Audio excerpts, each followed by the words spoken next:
Alrighty, folks, we're out here again on the homestead, and I'm going to teach you guys a couple things. More like show you a little bit of what I've been getting into for the last couple days.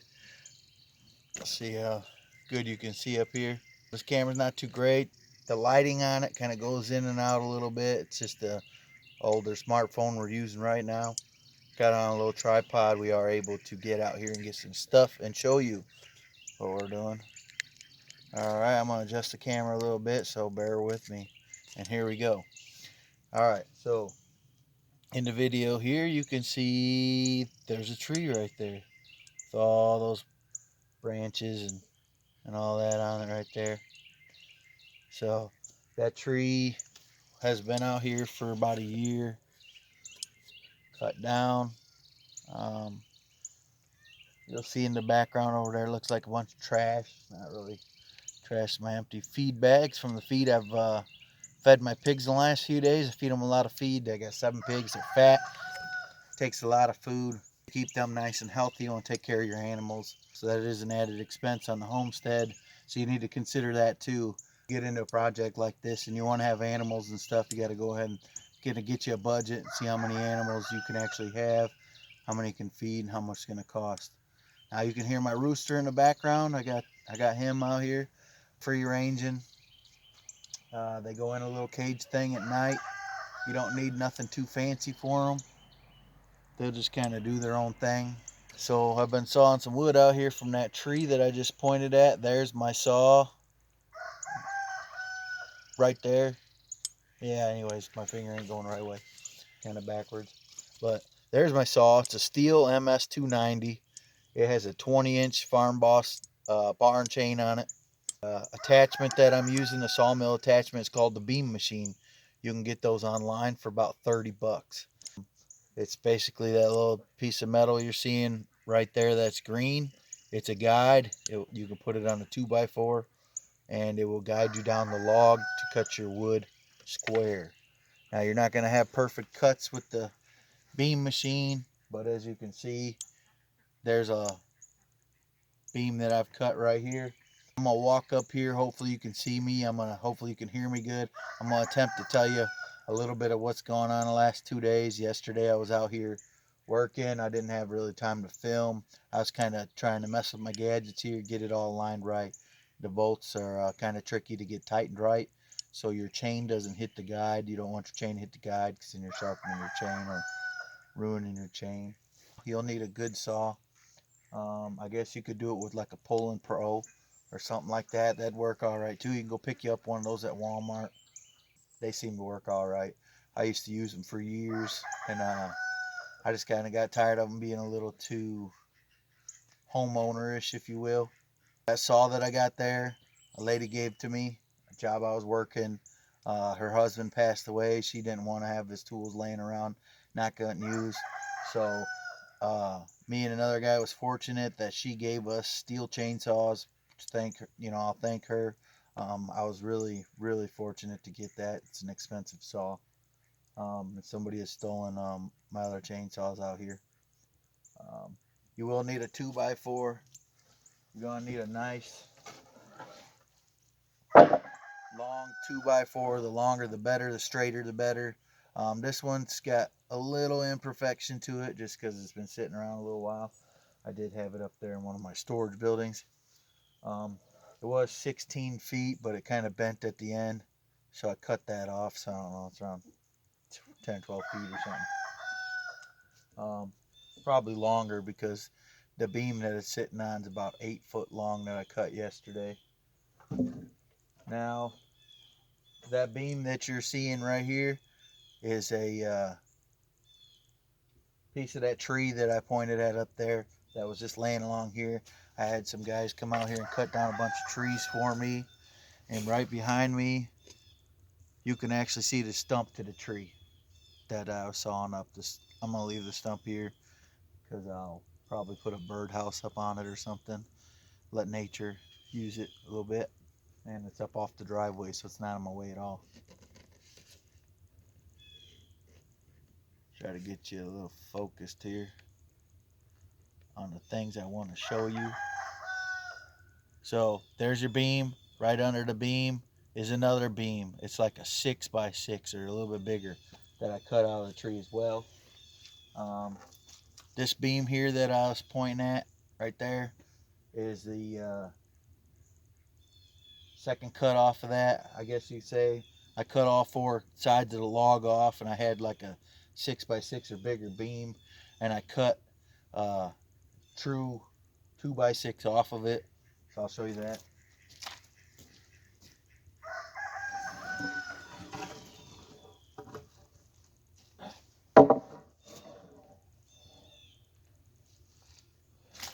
There's the 2x6 I cut off of it. So I got an 8-foot long 2x6. I mean, it's pretty good. Could be just a hair better if I had a planer.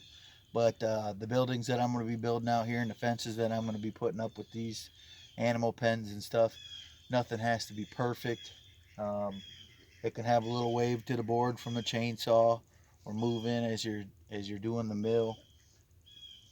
That's fine by me. I'm going to treat these. I'm going to treat them in a way that the old timers did. I'm going to use motor oil cut with diesel fuel to thin it out, and I'm going to stain the boards with that.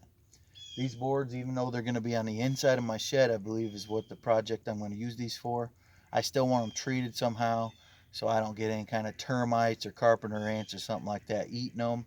No, it's not going to pollute the ground. The boards will soak in the oil. The boards will stay inside my building. It's not going to leak or anything like that. So you got to take into consideration the chemicals that they put in boards now.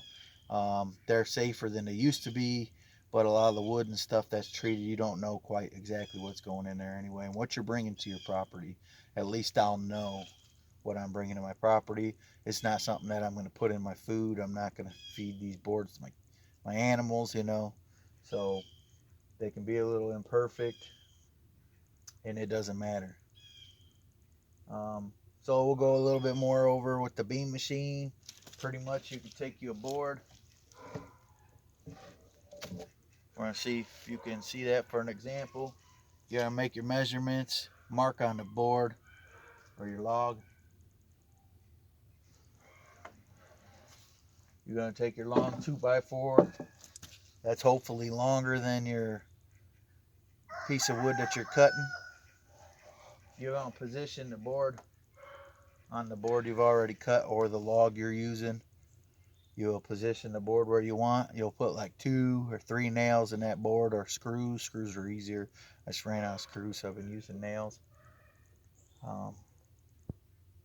You'll hear some animals in the background, of course. I'm not able to make them be quiet. So, the chainsaw. I'm going to climb up there and show you how the chainsaw sits on the board real quick.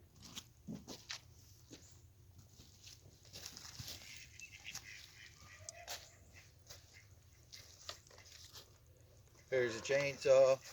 Got the beam machine on there. This right here slides down the board. So you can put it on your board like this. Okay. And I've got mine set up that it kind of saws down. I'm going to come and move the camera so that you can see that.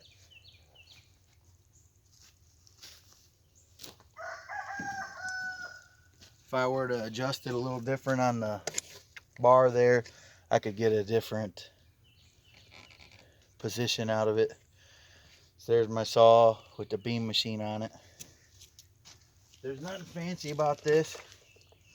Somebody smart could make one in their garage if they had some tools. So that's how I got mine set up. It's got 2 screws on the side that tighten to your bar. You can see I've had it in other positions. I do sharpen my chains myself as well with a little file. So you're going to take your beam machine. You want to have this set up off the ground like mine is. I have set up on some logs so my bar doesn't hit the ground. So, and it doesn't matter if you kind of tilt this up a little bit. It's just to keep your saw where you want to make your cut on your line. Another thing you gotta think about is where you put your cut. When you make your line, your chain is going to take probably a 1/4 inch or more off your board. Probably more. Seems like it took a lot. So I had a 6x6 like I was saying, and now it's cut down into a more usable size beam. I still think I might cut it one more time because, like I said, my wood doesn't have to be all perfect in the same size. I just have to have wood to make some structures out here. Nothing's going to be really load bearing. They're going to be kind of small, 8-foot, 10-foot tall buildings with slanted roofs, just kind of tractor shed style, like the old timers built around here a lot, with just your board and batten siding on them. That log you see underneath that's been milled, it's got a little bit of the bark edge left on it on this side. That's okay. A little bit of live edge ain't gonna hurt me. But I think I'm gonna show you all my other sawmill in a little while. Another episode here. I'll probably make it today and put it up at the same time. I'm gonna show you guys how to use an Alaskan sawmill to make planks. So that 6x6 right there that I've milled, that this is all sitting on, I think what I'll do is I'll set it up across these logs over here, make a couple practice cuts with it, and I'll probably cut me some 1x6s. And 1x6s we'll use for planking on a fence system, or I'll use them for siding on a building. I'll just put them straight up and down like the old timers did. And then as they dry or cure, they may shrink a little bit. That's okay. I'll cut some battens to put on there to cover the gap, and I'll treat everything like I was telling you, so nothing will rot, nothing will get out here and be eating my wood, the termites and the carpenter ants and such. We don't want none of that. I'm gonna do a little quick shout out to Clint Newell. He's up in Illinois, good friend of mine, family friend, more family than anything. He was asking last night on Facebook when I made a post about seeing my sawmill. So here I am showing you how simple it is to do. The cuts don't take a long time. You just need a decent chainsaw, which is a little Stihl like this will work good. Or like I said, if you're on a budget, you can get a Pull and Pro. That'll work fine.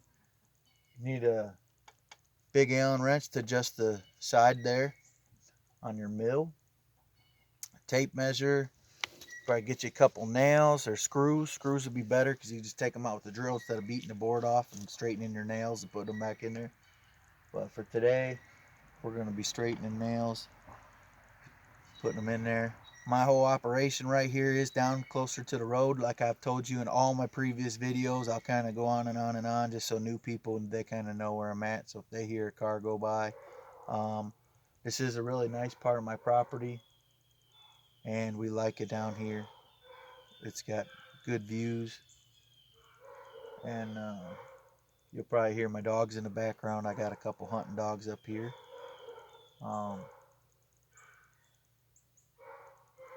And they're making a ruckus. Got a couple nails. You'll need a tape measure. I don't know if I went over that. A good pencil or pen to mark your board. So you want to measure that when you put your 2x4 on your log.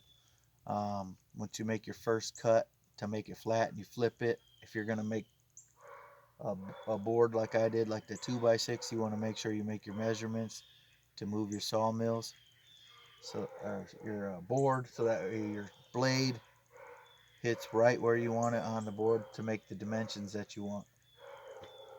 So I'm guessing my dogs are probably barking at a cat or something that's walking around up there. The neighbor over here, he's got some cats that wander around in the woods. They're all friendly and everything, but the dogs like to bark at them a lot. So try not to drag on too much longer here. I got an Alaskan chainsaw mill. You can look that up online. I'm going to get it out here. I'm going to do some practice cuts before I even make a video, so that way if I mess something up, I won't be too embarrassed, I guess. All right, well, thank you for subscribing. Make sure you hit the little thumbs up on my video. Share my videos to your Facebook, whatever you want to do. I've been getting more subscribers. I don't have very many right now. I'm under 100 still, but every day I keep getting more, so people like to watch my videos. So I told you I'd make some projects about sawing some wood. So here's the first one. I know it's kind of probably corny, but I'm out here doing it, getting stuff done, making me some wood that I already have laid around, saving some money. I'm going to show you in other videos soon to come what I use these boards for, okay? And then when I stack all these boards up, I'm going to show you just how much wood that I've trimmed up into dimensional lumber in the next few days and what I have to use. I'll make a kind of an inventory sheet to go over with, see how much wood I've got out of one tree. I've got a nice log sitting over here that's poplar. I should be able to get some good lumber out of that. I think I can cut 3 or 4 8-foot lengths of 6x6 out of it with this, and then I'll trim it down from there. Another thing that I was thinking about is just taking the top layer off of the tree with this beam machine, and then from there I can use my Alaskan sawmill just to plank it right off the tree where it sits in the woods. Now the boards will have live edges on them, but that's okay too, because I can use a chalk line, measure everything out, make sure it's square, run the chalk line, and I've got a circular saw that I can use to straighten out cuts, get the live edges off if I want to use circular saw, or I do have a table saw, so if I make my chalk lines I can run those 2x6s, 2x4s, whatever I make on there, 1x6s, I can run them down a table saw and make dimensional lumber out of them for the whatever project that I have that I want to use the wood on. I don't know if you guys can see in the video, I'm leaned up against my car here and it's snowing. It's supposed to get a little snow today. It's not going to hold me back. I'll be out here doing stuff as long as my stuff's not getting covered up with snow real bad. I'll still be out here making some lumber. So thanks for watching. Talk to y'all later.